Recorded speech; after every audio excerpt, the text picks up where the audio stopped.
Je n'avais encore jamais commencé une vidéo en me rasant. Et il y avait peut-être une bonne raison à ça. C'est pas terrible. Bien, aujourd'hui on va voir quelque chose qui va vous faire gagner pas mal de temps.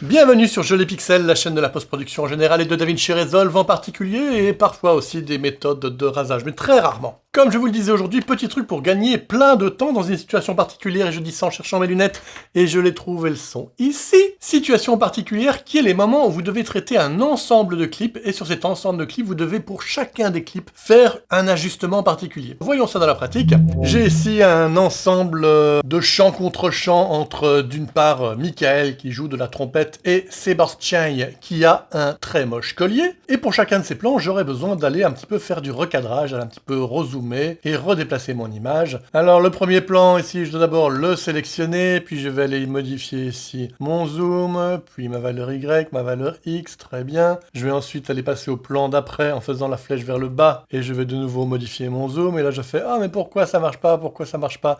Parce que effectivement je vois mon plan là, mais je n'ai pas sélectionné mon plan. Donc d'une part, j'ai bougé ça pour rien, donc je dois revenir en arrière, et puis je dois penser à bien resélectionner mon plan, et là, je peux faire mon zoom et mes changements de X et de Y. Bref, il y a d'une part une source d'erreur, et de l'autre côté, on perd un peu de temps à devoir à chaque fois aller sélectionner le clip. Sauf si on utilise ce que je vais vous apprendre aujourd'hui. Et ce que je vais vous apprendre aujourd'hui, c'est le Selection Follow Playhead. En français, j'imagine que c'est un truc genre sélection suit la tête de lecture.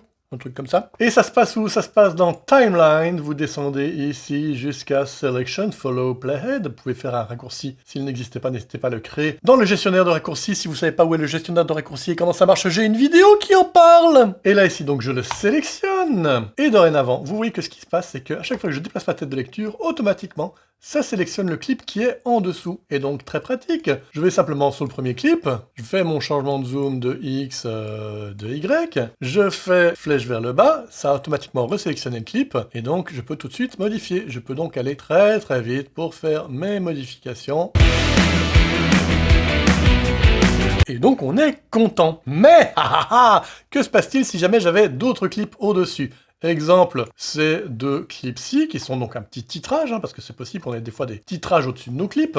Et là, le souci, c'est que j'ai beau sélectionner un premier clip, à chaque fois que je vais passer au clip suivant, il va d'office me sélectionner le clip le plus haut. Parce que c'est comme ça qu'il fonctionne Selection Follow Playhead. Il sélectionne d'office le clip le plus en haut parmi vos clips. Et donc, ça marche plus. Voilà, je passe d'un clip à l'autre, certes, mais à chaque fois, il sélectionne que celui d'en haut. Eh bien, on peut changer ce comportement, et cela en utilisant ici le Track Selector. Le Track Selector, c'est ce petit bouton-là. Si vous savez pas à quoi ça sert, regardez cette vidéo, elle est très bien, elle en parle. Et donc, je vais devoir uniquement sélectionner, avec le Track Selector, la piste pour laquelle je veux que mon Selection Follow Playhead fonctionne. Je vais donc soit désélectionner ces deux pistes-là, ou alors il y a plus simple, vous faites Alt, Sélection, et automatiquement ça ne sélectionne que le Auto Track Selector de cette piste-là. Et du coup, on peut voir que si je sélectionne le premier, ensuite, tous les suivants, on sélectionnera bien uniquement ceux de la piste sur lequel il y a le Auto Track Selector. N'oubliez pas à la fin de bien remettre les deux, alors soit vous cliquez 1 puis 2, soit vous faites de nouveau Alt, Auto Track Selector, et puis de nouveau un Auto Track Selector sur celui qui manquait, et vous avez de nouveau toutes les pistes de sélectionner. Oh, elle était bien cette vidéo, ça m'a donné envie de m'abonner, de cliquer sur la petite